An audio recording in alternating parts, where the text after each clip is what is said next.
سلام، وقتتون بخیر. دیگه الان تو این شرایط باید بتونید این سری کارهای فنی رو خودت انجام بدید. با چنل ما همراه باشین تا از ساده ترین تا حرفه‌ای ترین کارهای فنی رو بهتون آموزش بدیم. چالش اولمون سرویس کولر آبیه. قبل از اینکه کولر آبی بخوایم سرویس کنیم، از قطع بودن برق اطمینان حاصل کردیم. شما هم این مورد رو حتما رعایت کنید.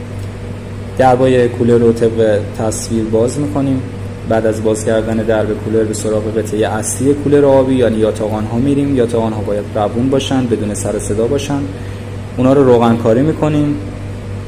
بعد از روغن کاری کردن یاتاقان ها یه چند سری اونو به حرکت در میاریم تا روغن پخش بشه و دوباره کامل بتونیم روغن کاریمون رو انجام بدیم.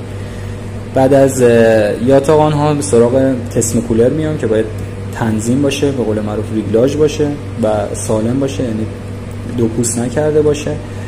بعد از مطمئن شدن از صحیح بودن ریگلاژ تسمه میام سراغ شناورمون.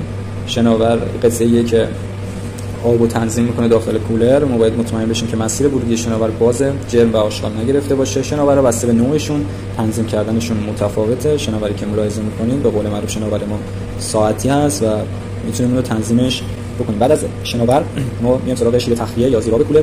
این شیر تخلیه باید آبند باشه، نشتی نداشته باشه و آبی که در داخل کولر در حالت ساکن جمع آوری میشه در این کولر باید تا زیر سطح شیر تخلیه‌مون قرار بگیره. از این سطح نباید بالا بزنه چون آبریز پیدا می‌کنیم. از این سطح هم زیاد نباید کمتر باشه چون کولر ممکنه در آبگیری در حین کار دچار مشکل بشه و ما کولرمون براش مشکل به وجود بیاد. بعد از شیر تخلیه میام سراغ شلنگ‌ها و خروجی‌های آبمون.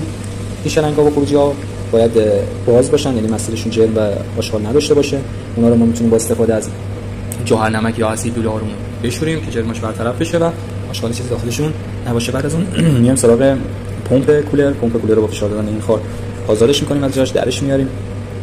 پمپ کولر رو که باز کردیم میتونیم با روغن کاری کردن بوش بیرونی به روان بودن اون کمک بکنیم به قول معروف و میتونیم یکم بهش کمک کنیم. درب ورودی آب رو باز می‌کنیم، از سالم بودن پره اطمینان حاصل پیدا می‌کنیم که آشغال جرم نداشته باشه و مسیرش باز باشه. درش رو تمیز می‌کنیم و دوباره درش رو محکم سر جای خودش قرار میدیم. از شیارهای ورودی پمپمون اطمینان حاصل پیدا می‌کنیم که باز باشن، اونها رو نظافت می‌کنیم، شستشویشون رو انجام میدیم. از توری داخل کولر که پمپ آبمون داخلش قرار می‌گیره اونم اطمینان حاصل پیدا می‌کنیم و آشغالش رو تخلیه می‌کنیم که جلوی مسیر ورودی آبو نگیره. بعد از اون میایم سراغ آبریزها باید همشون باز باشن. اینا هم باید چک بشیم که جرم و آشغال نداشته باشه که بتونه آب به همه جای سطح پوشال برسه و مشکلی در تقسیم آب به وجود نیاد. درب کولر رو به گونه جا میزنیم که شلنگ‌ها و تقسیم آبمون داخل آبریز دقیقاً قرار بگیره تا مطمئن بشیم که آب بیرون از آبریزا نمیریزه. بعد از اون مرحله آخر